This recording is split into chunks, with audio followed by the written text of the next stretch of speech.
시나이다. 할렐루야. 주님께서 여러분과 함께 또한 사제의 영과 함께 루카가 전한 거룩한 복음입니다. 주님 영광 받으소서.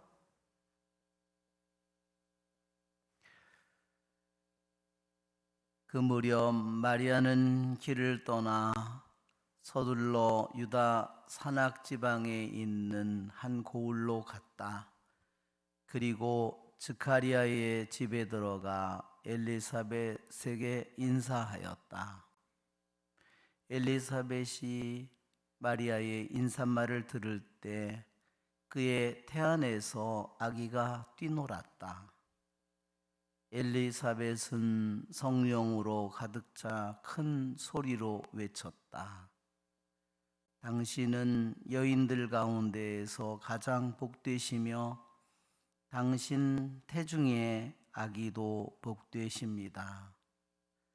네, 주님의 어머니께서 저에게 오시다니 어찌된 일입니까?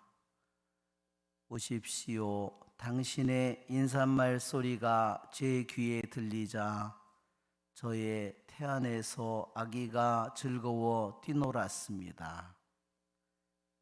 행복하십니다.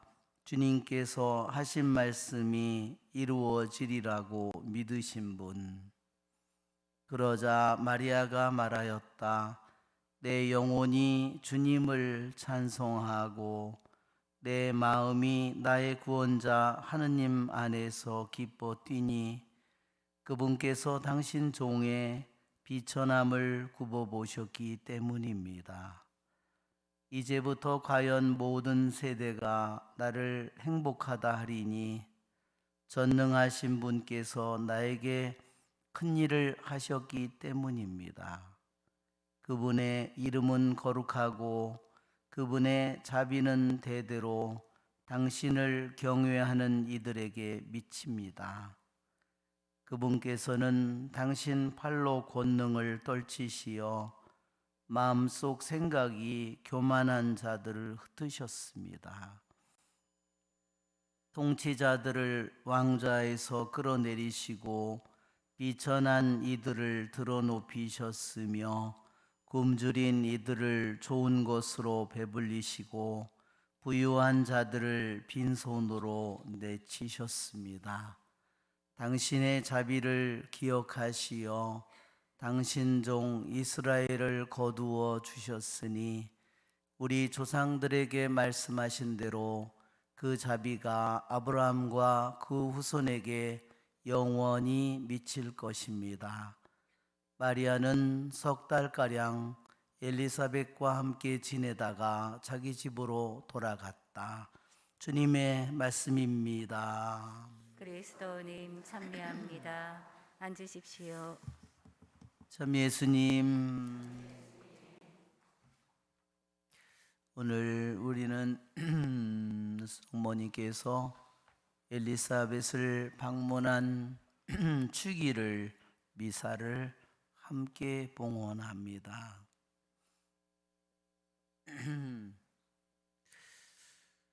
성모님의 방문은 우리들에게 무엇을 가져올까요? 성모님의 방문은 우리에게 온갖 은총과 축복을 가져올 것입니다. 우리는 가톨릭 신자로서 매일 묵주기도를 바치면서 살아갑니다. 성모님과 함께 성모님을 바라보고 성모님의 방문을 끊임없이 우리는 기다리면서 살아가는 삶을 살아가고 있습니다. 오늘 엘리사벳을 성모님께서 방문하는 이 축일에 복음의 말씀은 루카복음 1장 39절에서부터 45절까지 엘리사벳의 찬미가, 성모님에 대한 찬미가가 여기에 등장합니다. 이스라엘의 성지 순례를 가면 그 성지 중에서 꼭 가는 장소가 바로 성모님이 엘리사벳을, 사촌 언니 엘리사벳을 찾아가서 만났던 그 장소, 거기에 있는 박문 성당을 꼭 갑니다. 거기 그 장소는 유다 산골에 있습니다.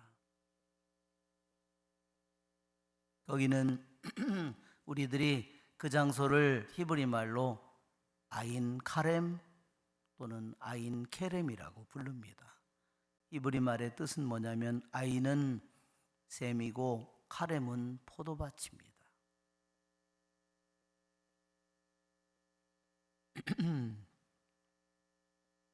그 장소에 가면은 바로 가까이에 또가 뭐가 있냐면 세례자 요한의 탄생 성당이 또한 있습니다. 즉 세례자 요한이 탄생하고 자란 그 집 말고 성모님이 엘리사벳을 만난 것은 이 즈카리아의 세례자 요한의 아버지 즈카리아의 거기에 별장이 그 산빛 아래 포도밭 별장이 있었다는 겁니다. 그 별장에서 만났다는 거죠.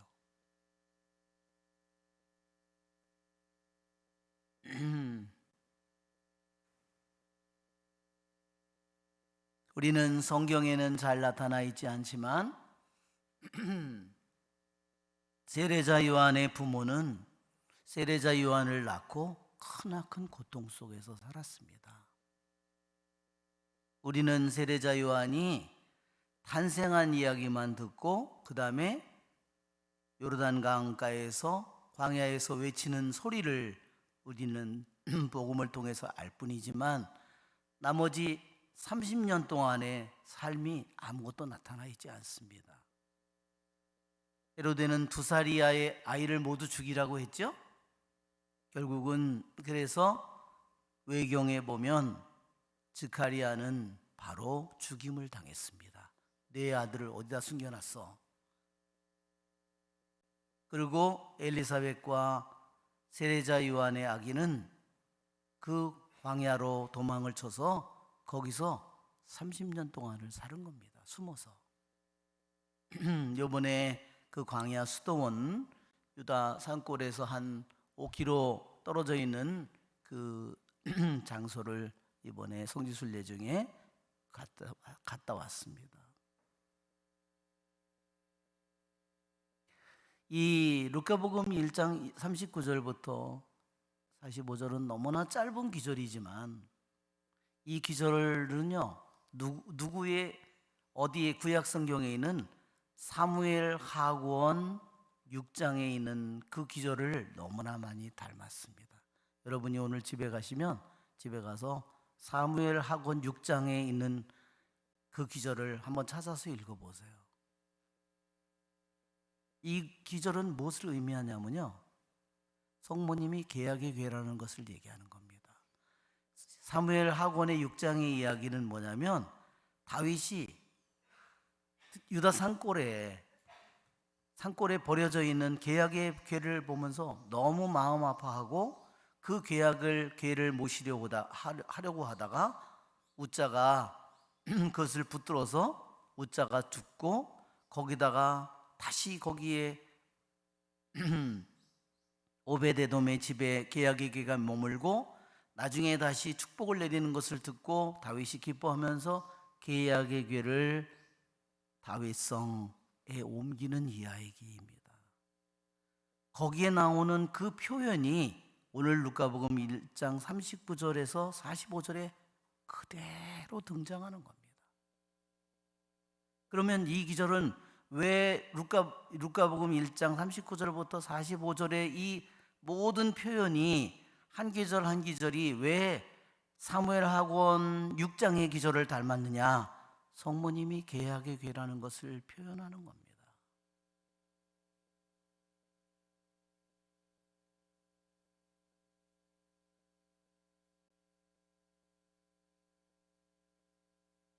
성모님께서 엘리사벳을 방문하는 그 순간에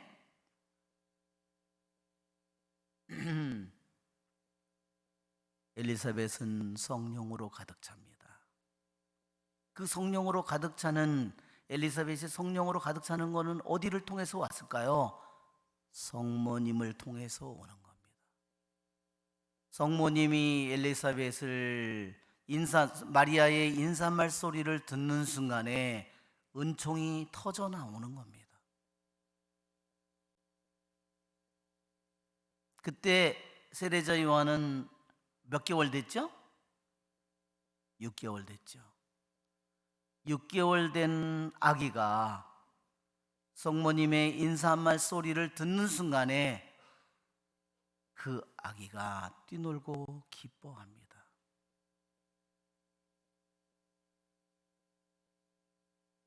인간의 이성으로는 불가능하지만 그 세례자 요한이라는 6개월 된 아기의 영이 자신을 찾아온 구세주와 그 어머니를 보고 기뻐하는 것입니다. 엘리사벳은 성모님의 태중에 잉태된 아기를 알 수 있어요? 전혀 알 수 없습니다. 어떻게 엘리사벳이 성령으로 가득 차서 그 안에 태중에 아기가 있는 걸 어떻게 알았을까요? 우리 성경을 보면 당신은 여인들 가운데 가장 복되시며 태중에 아기 또한 복되십니다. 이것은 엘리사벳의 목소리를 통해서 울려나오지만 누구의 목소리냐면 성령의 말씀입니다. 왜? 엘리사벳은 성령으로 가득 차 큰 소리로 외쳤다. 성령은 어디서 왔을까요? 마리아는 성령으로 구세주를 잉태했습니다. 구세주를 잉태하는 순간에 성령께서 함께 오셨습니다. 자, 당신은 여인 중에 가장 복되시며 태중의 아기, 우리는 태중의 아기라고 하지만 원래 그리스어 성경에는요 태중의 열매입니다. 자, 엘리사벳은 말합니다. 행복하십니다. 주님께서 하신 말씀이 이루어지리라고 믿으신 분. 단지 예수님을 잉태해서가 아니라 그 잉태 자체가 어떻게 이루어졌는가? 하와는 주님이 하신 말씀을 거역했고 짓밟았지만 새 하와인 마리아는 주님께서 하신 말씀이 반드시 이루어지리라고 하와가 한 일을 정반대로 뒤집어서 저주를 축복으로 만들었습니다. 우리들도 성모님처럼 우리들도 하와처럼 주님의 말씀을 짓밟는다면 나는 은총을 짓밟을 것이고 영원한 생명을 짓밟겠지만 거룩함을 짓밟겠지만 나도 성모님처럼 주님 말씀이 나에게 이루어지리라고 믿는다면 주님이 하신 말씀이 내 생각으로 내 뜻으로 내 삶에서 이루어지기를 내가 믿고 그렇게 원한다면 우리들도 성모님께서 우리에게 이루신 모든 축복을 또한 받게 될 것입니다. 그러기에 우리는 성모님의 방문을 언제나 기다리고 성모님의 방문을 통해서 우리들 안에 성령과 주님과 하느님께서 우리에게 올 것을 믿기에 감사를 드립니다. 우리의 좋으신 주님을 찬미합시다. 성찬 전례를 시작합니다. 봉헌